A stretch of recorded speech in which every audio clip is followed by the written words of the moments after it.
Shabbat Shalom. It is a little mind-boggling sometimes, watching the news, reading the unfolding of events, especially in international relations. As I'm sure all of you are aware because you keep close tabs on what is going on in the land of Israel, last week negotiations for a ceasefire fell apart again. Apparently Hamas is proposing new demands and Israel is unprepared to meet them. Well, of course, who gets the blame? Israel. All right, good. We have been all paying attention. But what you've also probably noticed is that many others in the world, in this country and many other parts as well, seem to feel that this is not exactly a problem, that this is Israel's fault, so to speak, and therefore Israel is the one who should be castigated, Israel is the one who should be blamed. And, for example, France has decided to recognize a Palestinian state in the upcoming months. And so you're left scratching your head going, how are they getting to that conclusion from the current situation and reaching those policy decisions? Well, I'd like to help you understand a little bit.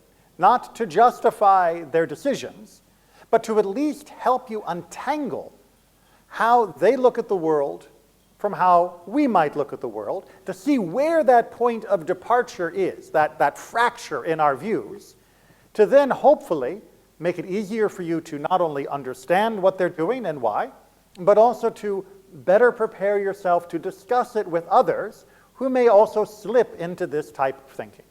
And the basic fracture on this particular point, there are many, but this particular point, I think at the heart of many of the issues, is the difference between policing and waging war.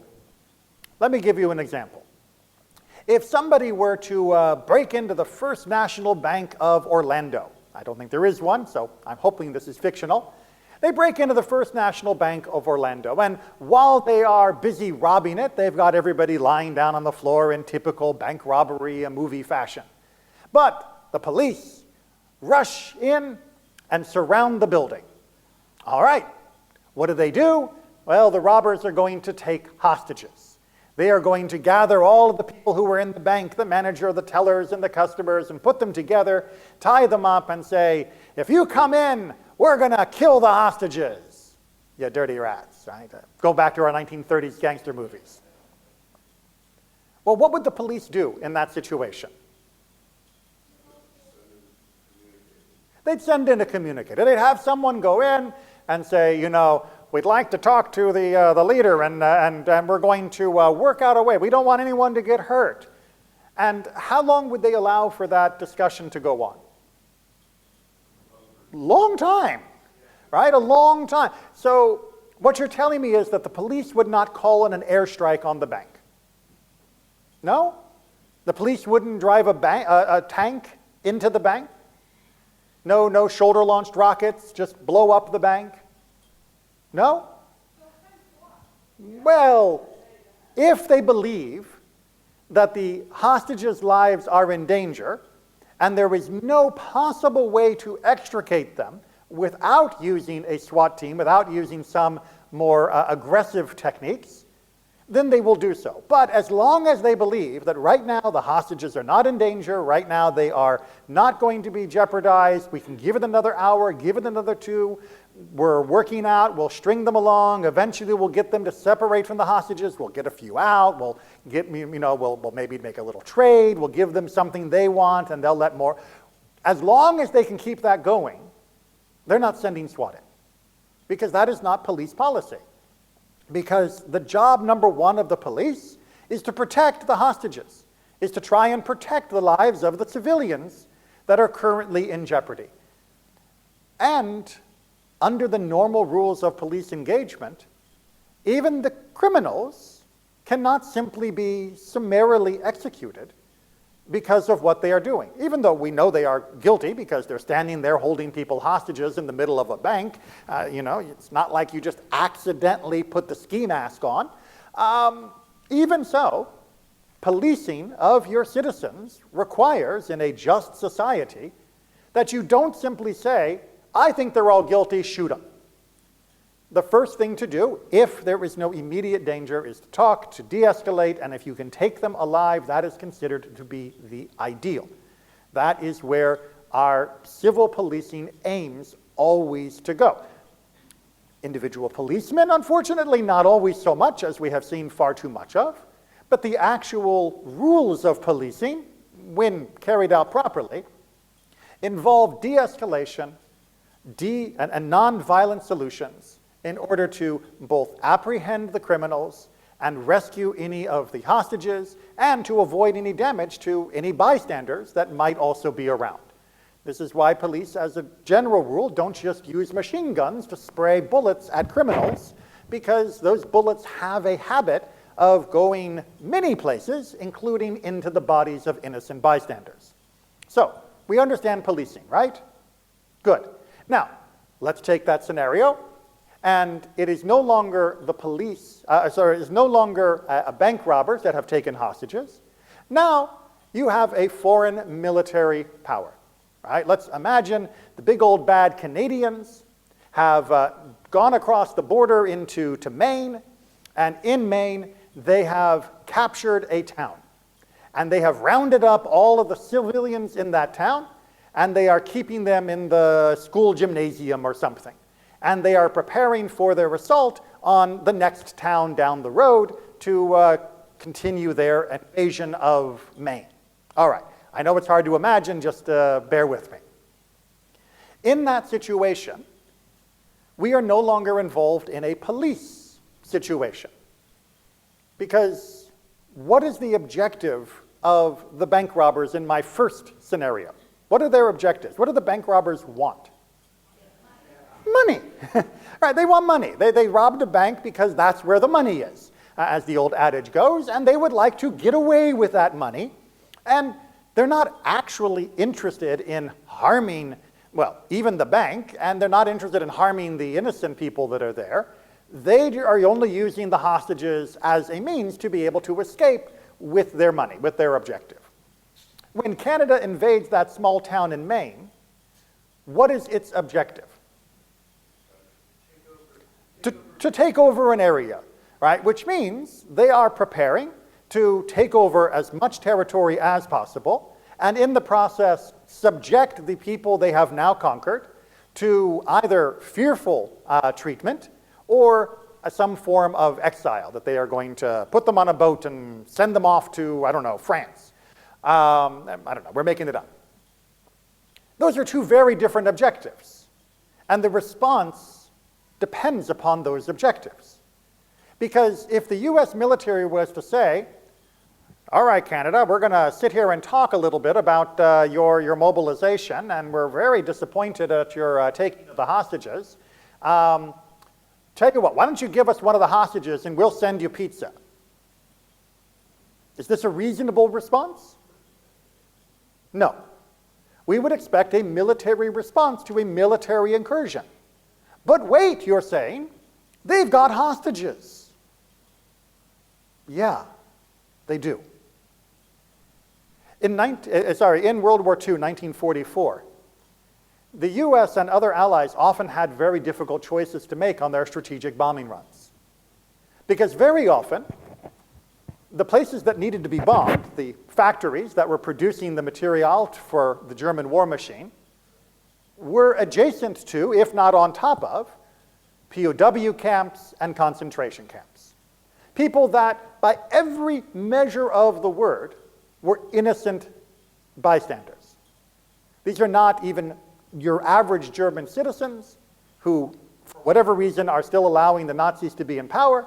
These are people who were captured fighting against it, or who are, by the Nazis' definitions, enemies of the state. Do you attack those factories? Say the V2 rocket factories outside Buchenwald, at the risk of bombing the concentration camp prisoners and the many Allied POW soldiers that are being held there? Or do you send them pizza and say, we need to talk? See, this is the reality change that much of the world doesn't seem to understand. they look at the situation in Israel, and in their mind, they've already decided that Israel is in charge of the whole area, because who else has power? There is no other state, because there is no official Palestinian state by most definitions in international law. Therefore, if Israel has control, if they have jurisdiction, then any violence within the borders should be dealt with like violence with any other state borders, by the police. If someone takes hostages, you should treat it the same way as a bank heist. And when Israel sends planes in, many people around the world go, what are they doing? What cops would ever do that? And on that they are right. What cops would do that? Terrible cops would send planes in to rescue hostages from a bank robbery. But they have made a fundamental error in their basic depiction, their foundational understanding of the situation. Because Israel does not claim jurisdiction over these areas, nor by international law is Israel allowed to treat it under the laws of Israel, because it is not considered to be part of Israel. And Israel agrees with that.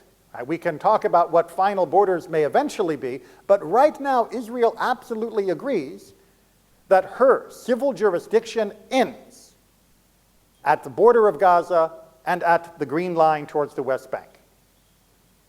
That's their own internal policy and law. Like I said, we can debate what the long-term solution would be, but as of right now, Israel says, we are administering this territory, but we do not annex it, and it is not under our jurisdiction, therefore our police rules do not apply.